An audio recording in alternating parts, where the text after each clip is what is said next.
Hello students, Jai Shri Swaminarayan. Welcome to the virtual lecture series of Environment Conservation and Hazard Management. Today we are on lecture number 33. Let's start our lecture with previous note. Okay, so you all know that we have completed our unit number 4. So in previous lecture we have taken a brief note on the important theories of unit number 4 and what we have learned so far. Now in today's lecture we are going to start our unit number 5, which is biomass energy. સૌથી પહેલાં તો biomass energy આપણે શા માટે use કરવાની આવી છે અને what is the history behind it. Okay, so as you know that India is a land of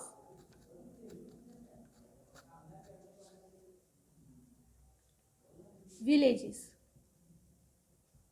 right? So where the energy required for domestic purposes like cooking, okay, is made from dried woods, twigs and leaves. Okay, so ancient period they were using, or even now, okay, so where there is no LPG available to the rural and remote locations, right? So they are using burnt wood like twigs and leaves of the trees, right? So dried organic matter such as cow dung also they are using. So this organic matter called as biomass. Okay, so here we come up to the definition of biomass.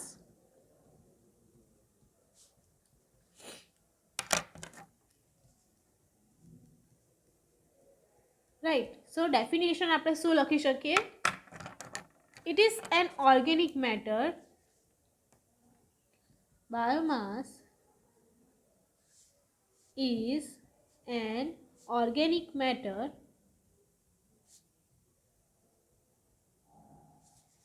and one of non-conventional sources of energy. Right, so it is an organic matter, that means organic એટલે કે જૈવિક, બરાબર? જૈવિક matter પરથી આપણે એને મેળવવામાં આવે છે. કયા કયા જૈવિક matters? Like dried woods, organic matter like dried wood, tree leaves, also twigs, and some organic matter such as cow dungs, which is a good source of biomass energy, right? So there is also no availability of electricity. For the energy mating up, the freely available biomass will be occupied, right? So એ જે freely available biomass છે એનો use કરીને આપણે શું કરીએ છીએ? એક non conventional રિસોર્સનો યુટિલાઇઝેશન કરીએ છીએ એન્ડ કન્વેન્શનલ એનર્જીની અંદર ટ્રાન્સફર કરવા માટે આપણે એને યુઝ કરીએ છીએ, right? So it is also derived from living organisms and organic matters. તો living organisms પણ આપણે એમાં એડ અપ થાય છે and organic matter પણ એમાં એડ અપ થતી હોય છે. Like it is obtained for terrestrial as well as aquatic sources. હવે આ જે આપણને મેટર મળે છે, બરાબર, ડ્રાય વુડ્સ, લીવ્સ છે, ટ્વિગ્સ છે, okay, extract from humans and animals, dropping of birds, right, husk of crop, etc., which can be obtained from terrestrial as well as aquatic sources.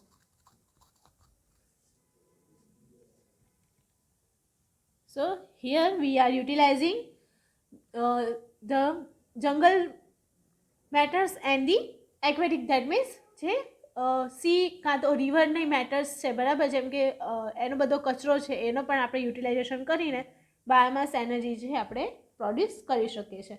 Like wind energy and tidal energy, biomass can B considered as form of solar energy because all the organic matter generated are because of solar energy, right? So It is also a form of solar energy.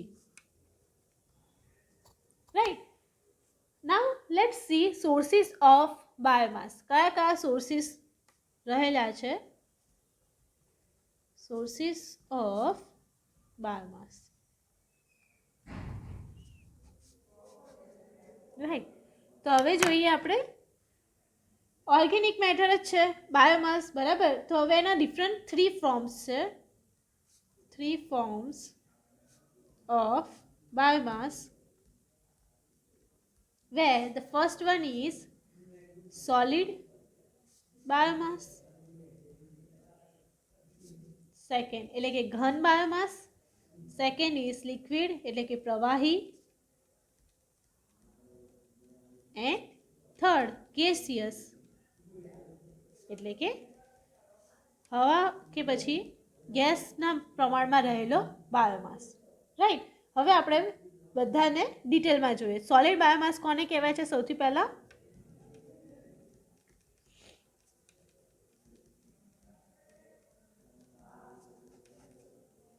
okay, so there are the forms of biomass which people from rural areas use as domestic fuels.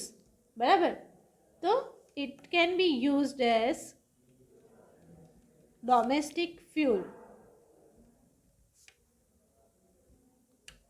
They are freely available as non-commercial fuels.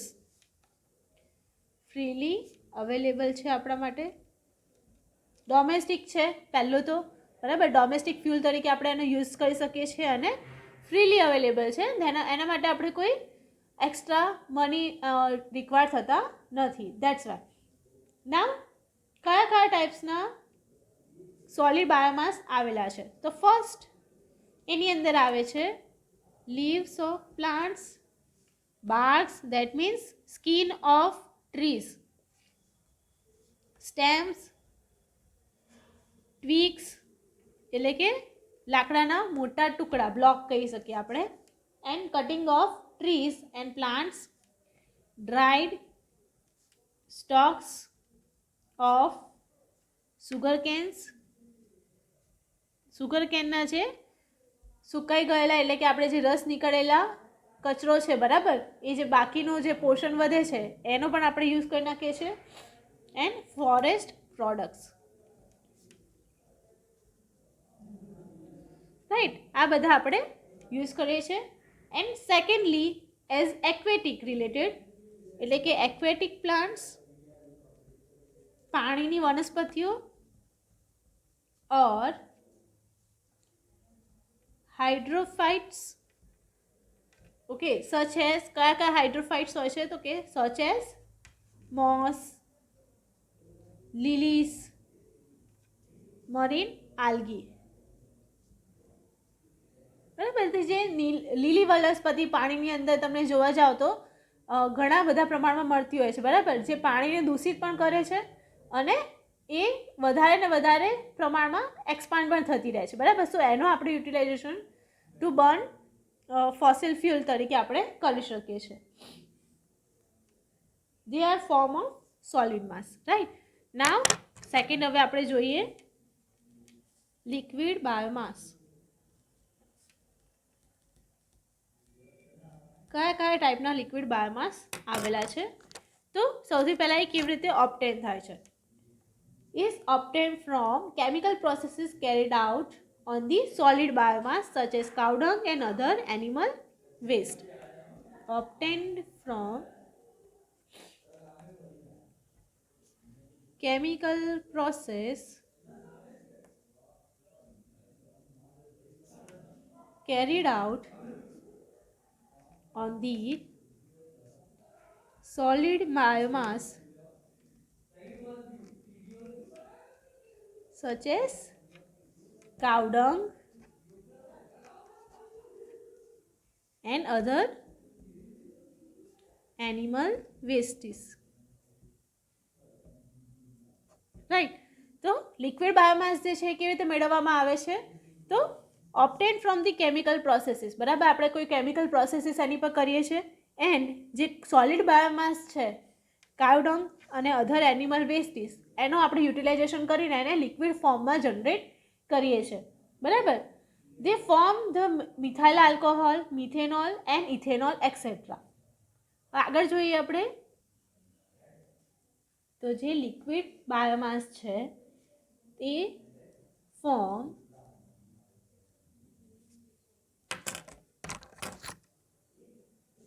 Methyl alcohol, methanol and ethanol etcetera, બરાબર. તો એ methanol પણ generate કરે છે, methyl alcohol પણ generate કરે છે અને ethanol જેવા ફર્મેન્ટેશન થ્રુ જનરેટ થતા હોય છે. થ્રુ ફર્મેન્ટેશન એટલે કે એનું જે આપણે શોષાવા દઈએ છીએ, બરાબર. એને ઘણા ટાઈમ માટે આપણે એને શું કરીએ છીએ, જમીનની અંદર પેક કરી રાખીએ છીએ, બરાબર. શું જેના કારણે ફર્મેન્ટેશન થતું હોય છે.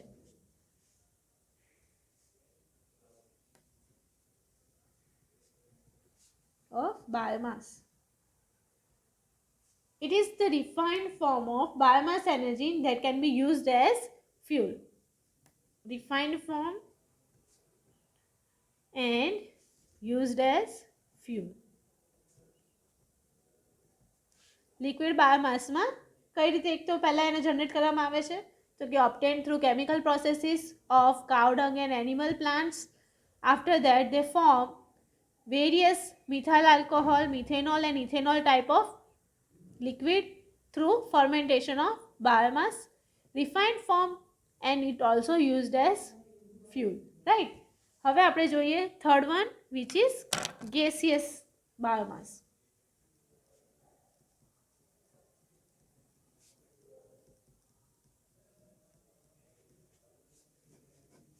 Okay, so traditional biomass શું છે તો કે undergoing anaerobic digestion in biogas plants.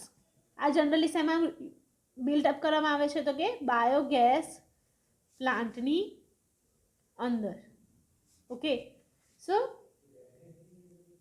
કઈ પ્રોસેસ થ્રુ તો કે anaerobic digestion, right. The gaseous biomass fuels are produced due to anaerobic digestion of the biomass. It is also called as methane and ethane groups of gases. Methane and ethane group of gases which are used as fuels. બરાબર. સો અહીંયા આગળ આપણે આને burn કરીને પછી આપણે substitute તરીકે use કરીએ છીએ એલપીજીના. So it use as substitute LPG, right. તો એને આપણે એલપીજીની જગ્યાએ ઘણા ઓછા ખર્ચામાં આપણે બાયોમાસ ગેસ પ્લાન્ટનો યુઝ કરીને બાયોગેસ પ્લાન્ટને વર્કઆઉટ કરાવી શકીએ છીએ, રાઈટ. સો 3 ટાઈપ્સ થયા એના. કયા તો કે સોલિડ બાયોમાસ, સોલિડમાંથી કન્વર્ટ થાય છે લિક્વિડ બાયોમાસ અને સોલિડમાંથી જ કન્વર્ટ થતું ગેસિયસ બાયોમાસ, રાઈટ. સો ડિફરન્ટ સોર્સના કારણે ડિફરન્ટ એના યુઝિસ છે, બરાબર. હવે આપણે જોઈએ what are the advantages of biomass.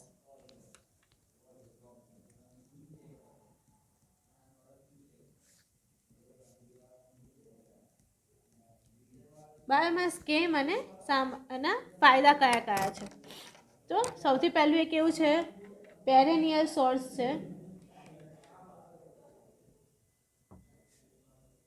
પેરેનિયલ source એટલે તમને કોઈ પણ જગ્યાએ તમે જાઓ છો તો આ સોર્સ તો તમને ડેફિનેટલી મળી જશે, રાઈટ, ઓફ રિન્યુએબલ એનર્જી.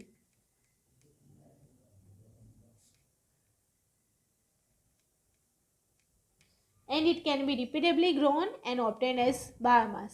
એવું નથી કે આપણે એને એક વખત યુઝ કરી લીધું એટલે ખલાસ થઈ જશે, બરાબર. ફરીથી ને ફરીથી એ જનરેટ થશે અને એનો આપણે મલ્ટિપલ ટાઈમ્સ યુઝ કરી શકીએ છીએ, રાઈટ.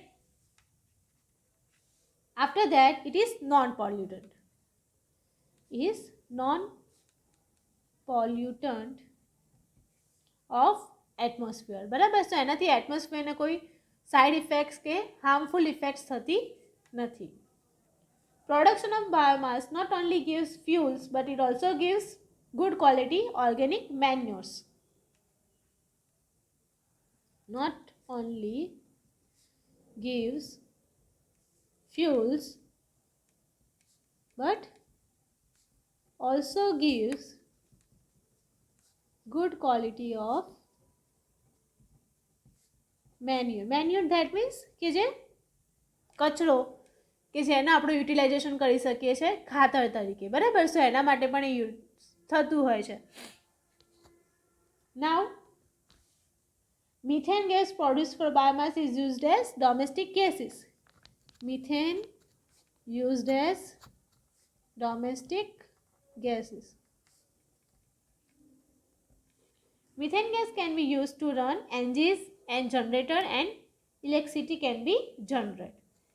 જે મિથેન જનરેટ થાય છે એનો યુઝ આપણે શેમાં કરી શકીએ છીએ? Can be used to run engines and generators.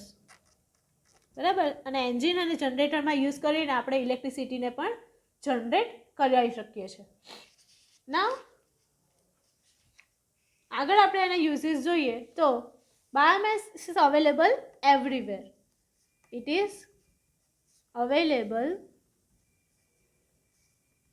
everywhere and no needs of any transportation.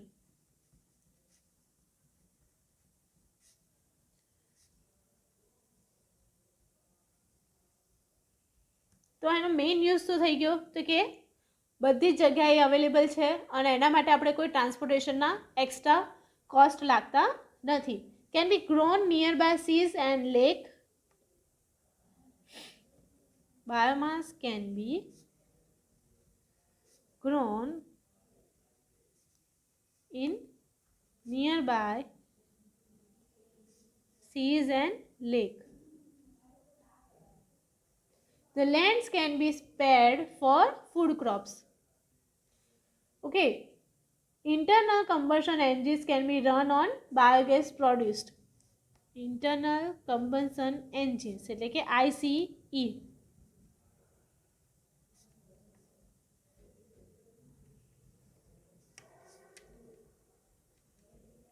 Engines can be run on biomass. બરાબર. એટલે કે ઇન્ટરનલ જે કમ્બશન એન્જિન્સ છે એને આપણે બાયોમાસના યુઝથી જનરેટ કરાવી શકીએ છીએ. Biomass can B use for production of plastics and pharmaceutical products. Used four production of plastics and pharmaceutical products. Now also use of biomass keeps surrounding clean and healthy without insects and pests. Okay, keeps environment as all the waste biomass બરાબર જે wet કચરો છે બરાબર ઘન કચરો છે એનો આપણે યુટિલાઇઝેશન શેમાં કરી શકીએ છીએ? બાયોમાસને પ્રોડ્યુસ કરવામાં. બરાબર. તો આજુબાજુના જે પણ કચરો છે એનું યુટિલાઇઝેશન થઈ ગયું હશે તો એન્વાયરમેન્ટ આપોઆપ શું થશે? હેલ્ધી થશે, ક્લીન થશે અને ફ્રી ફ્રોમ ઇન્સેક્ટ્સ થશે. બરાબર. તો મચ્છરોનો ઉપદ્રવ જે થાય છે એ પણ થશે નહીં. બરાબર. સો એના કારણે બાયોમાસ એનર્જી આપણા માટે ઘણા એવા ફાયદાકારક છે. ઓકે. તો આજના લેક્ચરમાં આપણે શું જોયું? તો કે બાયોમાસ એનર્જી શું છે?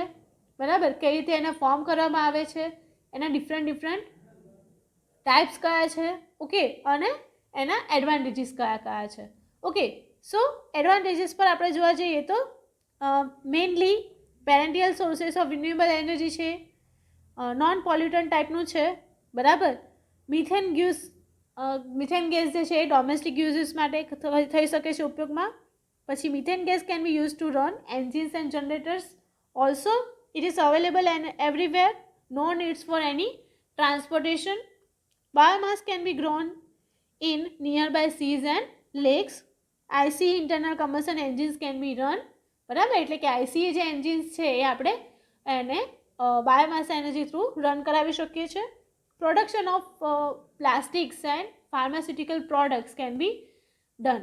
ઓકે, અને keeps environment and surroundings clean and healthy. તો તમે જ્યારે એક્ઝામમાં આ ક્વેશ્ચન પૂછાય તો તમારે એના એડવાન્ટેજીસ પોઈન્ટ વાઇઝ આવી રીતે લખવાના રહેશે. સો નેક્સ્ટ લેક્ચરમાં આપણે એના ડિફરન્ટ બીજી થિયરીઝ જોઈશું. Disadvantages and energy contents in different types of biomass. Now, for this lecture, I am signing off.